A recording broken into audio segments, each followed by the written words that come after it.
Hello, everyone, and welcome to the As Seen on TV podcast for Agents of S.H.I.E.L.D., Season 1, Episode 7, The Hub. I'm your host, Dom. With me, I have Mike. Ooh. And Clio with some hobbitses. With Bilbo Baggins. I got the direction right. Yeah. Is he the best hobbitses of them all? He is. Why? Why is the that? greatest little hobbit of them all. Yeah. So how are you guys? Good. Again. Better. Better? You getting over your cold, Mike? Yep. Good. Good. So, last week we had a very Simmons-focused episode. This week was a very Fitz-focused episode. Did you guys enjoy it? Yeah. Yes. Fitzy, we explored the other side of the coin that is Fitzsimmons, the Fitz side. What side is heads and tails? Yes. I wasn't going to ask it. Are you gonna make that joke again? Yeah, I'm going to make... This is take Yeah, you 2 wanna- for those wondering. You know you wanna. Yeah, I'm going to make that joke Come on. again. So which one's heads, which one's tails? I'll let you ponder. Well, the Simmons has a nicer tail. And a prettier face, so a nicer head, too. Ew. Anyway. Foiled again. Yes, Huh? yes, Cleo. Okay. Anyway, this was Fitz's chance to step up and do some field work, and I think this is going to be a team where everyone gets their fair share of field work. Yeah, I was actually pretty excited about it. Yeah, Yeah. most of the field work was the adventures of Sirius Ward and Comic Fitz. Yeah. I mean, he like befriends a bunch of Russian insurgents, mob Yeah, that was people, really something freaking like that. funny. He becomes their best friend because he restores the power so they can watch their soccer game. Yeah. Football. We can watch football. Yeah. Here, have drink. You can watch football, and then he downs the drink like a man Yeah. without even, Yeah. I mean, you said that he's there for like comic relief. He does a lot of badass things in this episode. Yeah, he does, actually. He takes on a lot of responsibility too. It's not just Ward looking after Fitz. Fitz is looking after Ward. Yeah. Ward goes in looking for his contact. It's like, he's dead. And everybody pulls guns on him. It's like, you have no friends here. Oh. Yeah. At that point, I would have been, oh, fuck me. Yeah.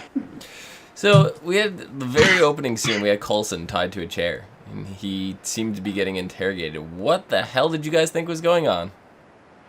I had no Getting idea. interrogated. I honestly thought it was a flashback. Because it seems very weird to be thrown into that, and I thought it was a flashback. Yeah, he was just sitting there. He was so calm about everything. It was kind of surreal almost. That's how he is in every situation, though. It was a weird interaction too, because he's like, you seem to have a mole problem. And then the guy sort of like disregards what he said. Did he say mole or did he say mold? Yeah. He said mole. 'Cause- Because the guy who was supposed to torture him was the mole. But Did he say mole or did he say mold? I thought he said mold. Like, thought I he don't said want to mold as alarm well, you, but you have because quite he a... mentioned something Oh. about a leaky faucet or a leaky sink or something. Oh. I heard mole. That is interesting. I don't know, because either one I can understand. Because Yeah. he did mention a leaky faucet, so I could understand mold. And there obviously was a mole. Maybe he was trying to be Coy about ambiguous on purpose. Yeah. I don't know. Maybe. Well, Yeah, both no, worked, but so, I mean, yeah. I kind of want to watch that bit over again to see what he actually said. Yeah, I'm actually I going to do swore I that as heard soon mole. as we end this. Yeah. You have a bit of a... Yeah, either works. I like it. Yeah. But he was just so calm the whole time. Was. Yeah. I don't know. So that whole scene set up a collection of intel for the main base of S.H.I.E.L.D. The main base of operations is called the Hub. What were you guys expecting the Hub to be? Exactly what I saw. Yeah. I don't know. They didn't Just a show a whole lot of it. facility. I thought we would see like an aerial view or like an entrance to it or something to see how big it actually was, but we didn't quite get that feeling. I guess we don't know, but I assumed that the hub is underground. Yeah. I expected them to do that. They said location classified. That's sort of like home base, sort of. They want to Yeah. leave it ambiguous as to where it is, how big it is, and all this other stuff. They're just going to show you what they need to show you and then be done with it so they can expand on it later. Yeah. Right.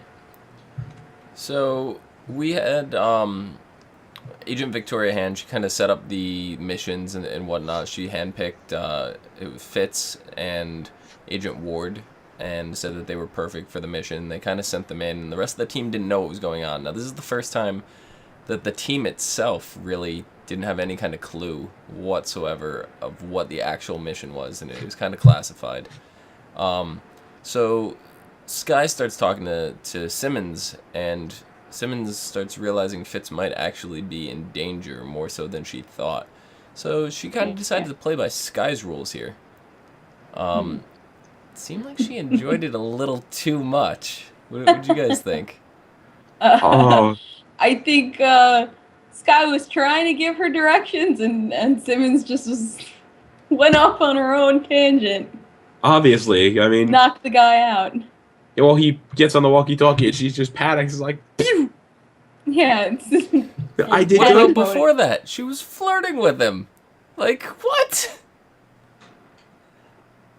That was like the most obvious. Like, I am trying to flirt with you to get. You have a Stop. nice head. You have a very nice head. Like, what? Your head is a lovely shape.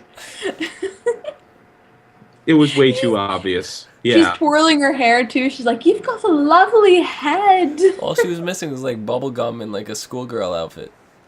Yeah, she obviously had never done that before. No. Yeah. Neither the flirt nor the espionage sort of Yeah. stuff. So that was completely new territory for her. And then it's like she shoots him, and at the end it's like, did I do good? No. That No, was you did horrible. It really was. I love That that was scene. so funny, That was though. probably my favorite scene of the entire series thus far. Yeah. It's The pretty Sky's good. face just.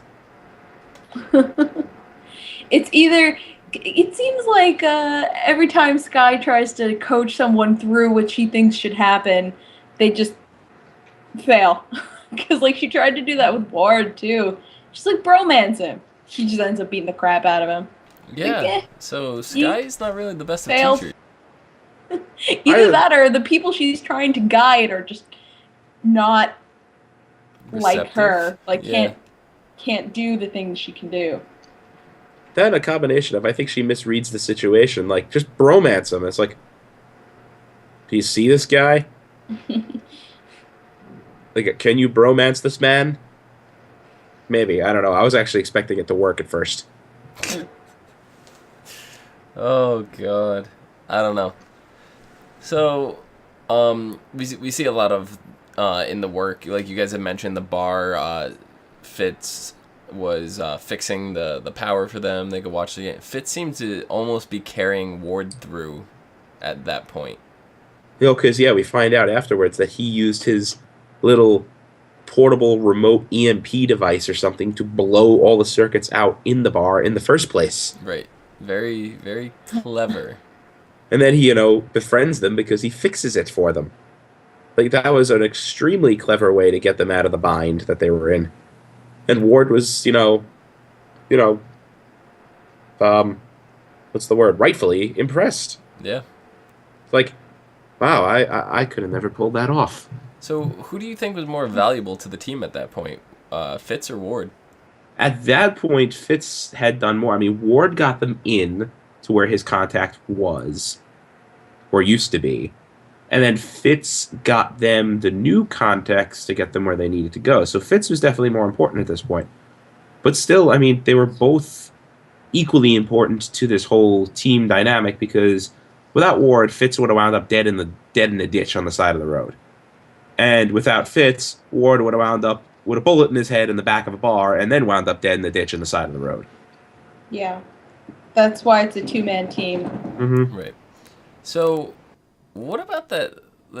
We see Fitz. He gets really hungry. He starts unpacking a sandwich that Simmons has made for him, and Ward just grabs it and throws it into the swamp or whatever. And Fitz is like, that. What is that? The world's most dangerous sandwich? Like, oh, I think we lost Clio. we did. We lost Clio. Hey, at least it's a happy chair. It is. It's a very happy chair. So, what did you think? Did you think it was the world's most dangerous sandwich? Do you really think Ward had to throw it away like that? I like Ward's logic for it.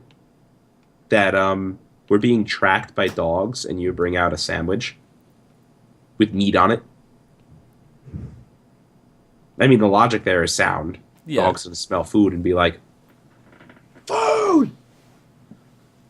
So, that's a good thing.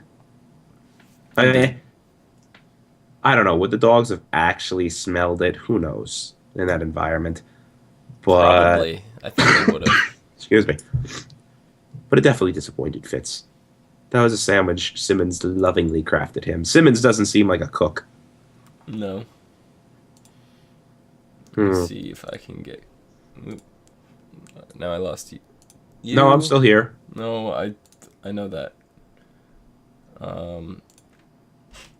More of me. My head has been split. Let's see if Happy chair. Yes, let's see if we can get her back.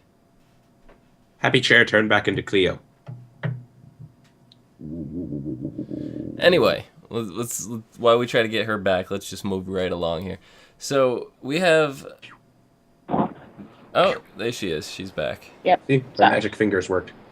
Ah, spirit fingers. Okay, so I wasn't spirit fingering. while we were trying to get a hold of you, we continued on. We were talking about the sandwich. Okay. So I just want to ask you, Roth, do you think it was necessary for Ward to throw the sandwich away like that?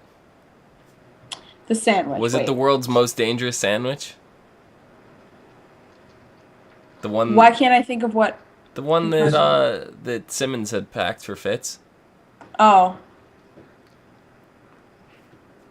Obviously, it wasn't important enough to you for you to remember it. He unpacks it. He's getting ready to eat it. Ward just grabs it and throws it into the swamp. Oh, okay, yeah. So, did you really think it was that dangerous of a sandwich? No. So we actually have a viewer question. So this is our first viewer question on any of our shows thus far. Wow. So cool. so we have Jeremy. Jeremy wants to know, do you guys think the sandwich lived? It lived. No. It eventually drowned in the bottom of that puddle. Sad to say. R.I.P. sandwich. So the sandwich did not live. I don't think so. Probably not. He also, as a follow-up, he wants to know, do you think the sandwich is going to come back to be the main villain of the season? I do, actually. There's evidence in the comics that... No, I'm sorry. I was trying to run with it. Oh, that's amazing. You should have just kept going, because I totally was just like, wait, what? I believed you for a half a second. That's bad. I couldn't think of new things fast enough to keep going with that. No. Sandwich, the main villain. Sandwich Man. So, Graviton. The Earl of Sandwich. At the very end of the episode, Fitz and Simmons are having a little discussion, and Simmons asked how the sandwich was, if it had too much on it, and Fitz lied to her and said it was delicious. Why do you think he lied? Because it would have probably hurt her feelings to know that Ward took the happy, lovingly crafted sandwich and thrown it into a puddle. Yeah, he wanted her to know he cared and ate the sandwich and loved it, and, Because that's all she really could do to help was make him a lunch. Yes. Yeah. And he wanted her to feel like she helped. Yeah, I can understand that. So, through this whole little experience here, do you think Ward finally is starting to realize what teamwork actually means? Because he's a very solo operation guy, and now he's seeing that other people than himself can actually be useful. Yeah, he's always been the lone wolf agent, or a lone wolf agent, which seems like what a lot of their agents were at one point. Yeah. But, yeah, he's definitely seeing the worth of teammates. Especially having Fitz along, because, again, he would have been dead if it wasn't for Fitz. mean, that could be said about nearly every time they've gone into the field. If Ward didn't have any, the rest of the team to back him up, he probably wouldn't have completed the mission or gotten out. Yeah. So I think he's slowly learning that he does need everybody on the team. Right. And that they work better together. Yeah. Yeah. Things will actually go a lot smoother for them the sooner he realizes this. Yeah. Very likely. So, what do you guys think about the fact that there was no extraction plan in place through the S.H.I.E.L.D. members from Hub? We definitely see how different S.H.I.E.L.D. is run compared to how the team works, because on the bus, the team knows what's happening, the team works together. In this, S.H.I.E.L.D. is like, no, we're taking control, and actually 2 of you are going in, and we're not going to tell you that you have no plan to get out. And S.H.I.E.L.D. is a little bit more cold and untrusting. They don't trust Coulson, they don't trust, the other members of the team, and I think on the team they're at least starting to really trust each other. And it wasn't even that, the Hub said, it's not like they left out the information that, you're going in without extraction. They outright blatantly lied and said, signal for extraction. Yeah.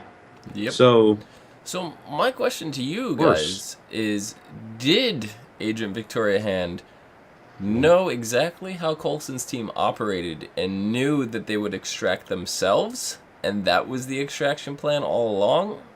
Or did they just be like, screw you? I think they were it was a screw you. Because even if she knew how they worked, she probably didn't care if they successfully extracted the 2 or not. Because to me, she it seemed like didn't want them to. To me, it seemed like they did. They knew that this is exactly how it would pan out, because Coulson confronts Victoria, and they go off on a little thing, and Coulson's like, this is my team. I know how they operate. You should have told me. And then she goes, and she starts going off, one of your members is a hacker or whatever. She starts going, oh, and by the way, how did you get this information? And she kind of said it with this like little smug look on her face, like she knew that it was going to happen. And then she goes off to talk to the other guy, the one that Simmons was flirting with. And she goes, it's Coulson's team. They didn't need an extraction. And she kind of says it with like a smile on her face. It wasn't like disgust or anger. It was like a smirk, like she knew something. I mean, maybe it seemed like a test.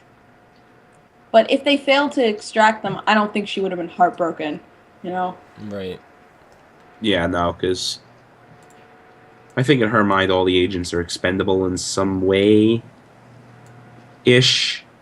Yeah. Maybe it was a test. Maybe she just wanted to see if they could pull it off. And maybe she could plan future ops involving them around that fact. Yeah. I don't know, it very well seems very methodical to me. Like, it was intentional that there was no extract, that she knew that... It just seemed that way to me. Just because they have enough intel on Coulson's team that they kind of know how they operate, and they expected it out of them. Based on their history with all their previous missions. That's just how it came across to me. So, I don't know. But... We saw a dilemma when Skye was kind of hacking into the system, and she was torn with whether or not she should find out the information about her team, or she should find out the information that she came there for, which she not came to the hub for, but came into S.H.I.E.L.D. for in the first place, was to get information on her parents. So it's kind of revealed that Coulson pulled up the file, he got the information on it like he had promised her, and it said that the S.H.I.E.L.D. agent that dropped her off at the orphanage was not her mother, but it was an unknown S.H.I.E.L.D. agent. She kind of accepts this, and they accept, and Coulson says, he's pulled up to find more documents to get more information on this. She thanks him.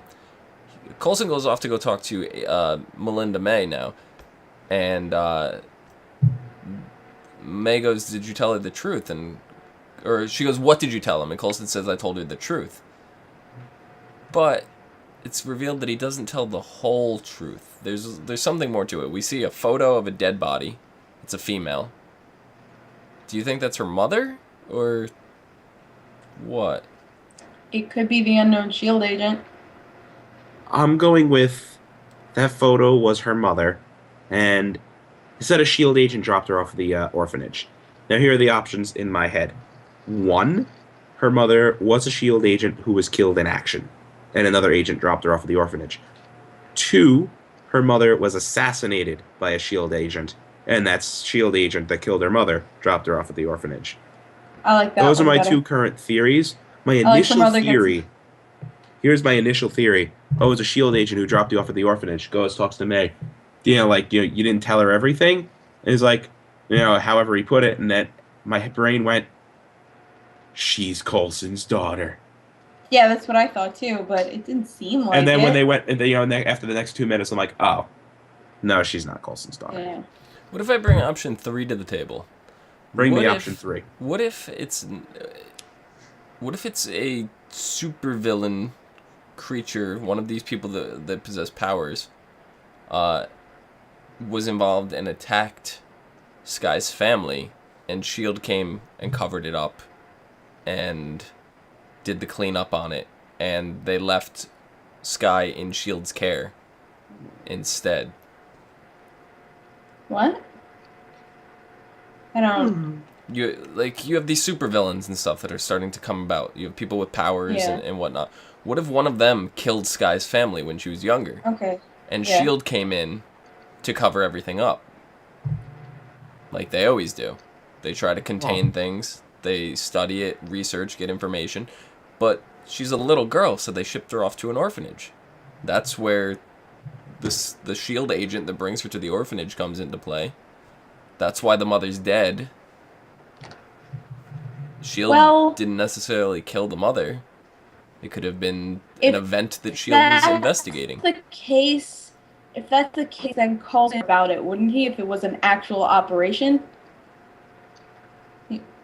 Well, here's the thing. Well, let's go to the next part that I was going to discuss real quick. The final scene, which you see Coulson on the phone. He's trying to get his file pulled up for Tahiti and whatnot, and we're told he doesn't have clearance for it. So there's got to be clearance above level 8, which is where Coulson is. Coulson's sitting at level 8. If he doesn't have clearance for it, that means there's a higher clearance level than 8. I believe that the clearance level at that point is Director Fury. Yeah. Because all the hints we've been given so far is that level 8 is the top level. Because, it's like, but I'm level 8. But what if level 8 isn't privileged to the information that there's another level? That's even possible, too. But he's like, I'm level 8, I should have clearance. It's like, I'm sorry, you don't. Would you like me to put in a, direct request to Director Fury? So it seems that after level 8, there's the director, and that's it. So if there is the mystery level 9 and Fury's level 10, which is a nice even set of numbers, if there's a mystery level 9, do you think this document that Sky is looking for or whatever could be classified as a level 9 document that they just don't have all the information on? Probably. Perhaps. I mean, it's redacted for everyone else, and not that necessarily that there has to be a non-redacted file, but there probably is. Right. And if you looked really closely, you could see the file on the desk. It was partially obscured. You saw the agent number. She was like 13-something-42B, or I don't remember exactly. It was something along that line. You saw the agent number. You saw then another photo of the dead lady face down with the blood pool by her head. But there were still documents there that were still blacked out. So if they're clearance level 8 and they have information, they have the ability to get this information, why is there still blacked out stuff on this? So there's got to be a higher level. There's got to be. I'm calling it right now. There's a level 9 and Fury's level 10. Okay. So I'm just my curiosity is Coulson starting to question his whole recovery and whatever that underlying truth is? Because if you remember, towards the beginning of the episode, hey, you're back. Not everybody gets sent to Tahiti. Yeah, it's a magical place. Like it's like he's been saying that every time as if it's like He's been indoctrinated programmed. into Yeah. his brain. Yeah, and now he's starting to question that. Like, it's a magical place. We lost Clio again. Yeah. Well, obviously, otherwise he wouldn't have called to get information on the file in the first place. So Mm-hmm. he's definitely questioning something. Very odd. Happy chair. Yeah. Happy chair makes me cough. Indeed. Indeed. So next up in the timeline now, we have Thor: The Dark World, which is the sequel to Thor, the movie. It now falls in place. All of this is a precursor to that. Thor: The Dark World is the next set in the timeline, and then episode 8 immediately following follows the events of the movie. And it's going to Directly. be a direct tie into the movie as well. It says, in the aftermath of Thor's battle in Greenwich, Coulson and Agents of S.H.I.E.L.D. pick up the pieces, one of which threatens to destroy a member of the team. Surprise, surprise. So, This is 3 episodes in a row where a member of the team has threatened to be destroyed. yes, indeed it has. So, just for a little insight for everybody that watching, what we are going to do for this is Tuesday night, we will be recording a special As Seen on the Big Screen episode of our podcasts. We will be doing one for Thor: The Dark World. We'll be discussing the movie. And then the following night, after S.H.I.E.L.D. airs for Wednesday, we will record the 8th episode for The Well.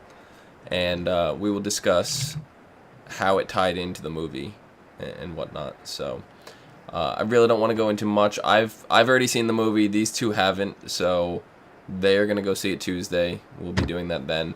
So there's really not much in the speculation area that we can cover for what this item could be. All I'm gonna say, which I've actually told these guys too, if you stuck around, if you've seen the movie, if you haven't seen it, there's 2 scenes in the credits. One is setting up for the next Marvel movie, which I forget what it's called right off the top of my head, but it's the one with Captain the aliens. America? No, it's the one with the aliens. It's a new franchise Oh, that yeah, they're setting up. yeah. Oh, shoot, wait. Yeah, Guardians of the Galaxy. that one. Guardians of the Galaxy. So the I don't first know where I was on that. the I first know. the first scene sets up for the Guardians of the Galaxy. And then there's another scene after the credits. It's like a 20 to 30 second clip. It's really nothing super like pertinent to the story except for the very last like 2 seconds of that. And those last 2 seconds I think is going to be the tie-in. I could be completely wrong, could be completely way off, but if that's the case, I will be very happy because that scene, it seems so out of place at the end of the movie that as soon as I saw it, I was like, S.H.I.E.L.D. They've mentioned S.H.I.E.L.D. a few times in the movie, so yeah, be very interesting to see now how this is going to tie in. So, any Agreed. final thoughts or anything you guys are excited about for the movie? We lost Clio again. I just want to see it, which is happening Tuesday afternoon. Yeah, Excuse me. Wow, I coughed way less than I thought I would. yeah. Yeah, Clio, she's currently at John's house, which you may know him from our Walking Dead podcast, and the internet's not the best there right now. But in the meantime, hopefully she'll get back. Mike, where can the people find you? They can find me on Twitter at Thilladren, THILLADREN. You can find me on Twitter at Phenomedom, PHENOMEDOM. And I could do Chrissy because I have her memorized. You can find her on most social media, Twitter included, at Cliomoto, CLIOMOTO. And you can find her on YouTube at Leo's Motherfucking Vids, LIOSMFVIDS. That is exactly what that stands for, and I love it. So, call dropped. Screw you, Skype, and your dropping of calls. Won't let me recall her. He has premium. I mean, that way. He has premium, and I have a free 30-day trial of premium. Yeah. So, And now my face is bigger. It's very big. and split. So, yes, you're in both boxes. It's super fun. Super fun. So, until Tuesday. See you Until guys later. Tuesday, we'll see you guys later. And please stop this so I can get out of both boxes.